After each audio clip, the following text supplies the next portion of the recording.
ဒီ blog လေးကတော့ April ရဲ့အစမှာဖျားဖူးသွားဖြစ်ခဲ့တဲ့ blog လေးပဲဖြစ်ပါတယ်။ဖျားဖူးသွားရင်ဘလို့အမှတ်တရတွေဖန်တီးဖြစ်လဲဆိုတာကိုလိုက်ကြည့်ပေးကြပါဦးနော်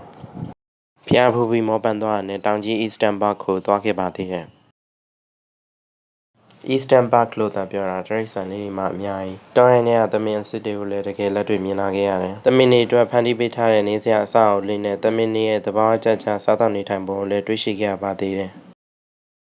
တသက်နဲ့တကူဘဝမှာမမြင်ဘူးတဲ့ဝဝင်မျိုးစိတ်တွေကိုလည်းတွေ့ရှိခဲ့ရပါသေးတယ်။တောင်းရင်ကမော်ရလာမသိဘူးချစ်စရာကောင်းပေမဲ့လူတွေနဲ့တိတ်မရင်ပါကြဘူး။ညောက်တွေကိုလည်းကျွေးတာကျွေးနေရအကြောင်းနေလို့လားမသိဘူးလက်ကတုံနေလိုက်သေးတယ်။ကင်မရာကိုကြည့်အောင်ဆိုတော့ကင်မရာကိုကြည့်ပြီး post အမြန်ပေးလိုက်ရသေးတယ်။ဒီလိုနဲ့ Eastern Park တခွင်ပြည့်ပြည့်စင်အောင်ရှောက်ပတ်ပြီးကြည့်ရှုခဲ့ကြပါသေးတယ်။နောက်ပြီးဈေးဝယ်စရာရှိသေးတာနဲ့ Ocean Supermarket စင်တာကိုသွားခဲ့ကြပါတယ်။ပစ္စည်းတွေကလည်းအမဲဆုံးတဲ့အတွက်ကြောင့်မပြန်ကျင်တော့အောင်ဖြစ်ခဲ့ကြပါတယ်။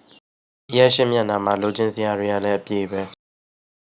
ဒါကတော့အသားငါးတွေနဲ့ပင်လယ်စာအတန်းပဲဖြစ်ပါတယ်အသားစိမ်းငါးစိမ်းတွေကလည်းလက်ဆက်တဲ့အတွက်ကြောင့်ဘာရွေးလို့ရွေးရမှမသိအောင်ဖြစ်ခဲ့ကြပါတယ်ဒါကတော့ဟင်းသီးရွက်အတန်းပဲဖြစ်ပါတယ်တီးမျိုးစုံရွက်မျိုးစုံတနေရာထဲမှာစုပြီးဝယ်လို့ရတဲ့အတွက်ကြောင့်ပို့ပြီးတော့အဆင်ပြေတာပေါ့နောက်ပြီး safe ဖြစ်တဲ့အတွက်ကြောင့်ကျန်းမာရေးကိုထိခိုက်မှလည်းမစိုးရိမ်ရပါဘူးစူနာမူနီဖျားကိုနောက်ဆုံးဝင်ပို့ပြီးတဲ့နောက်မှာတော့အိမ်ပြန်လာခဲ့ကြပါတယ်ဒီ blog လေးကတော့ဒီလောက်ပါပဲအားလုံးပဲ see you later bye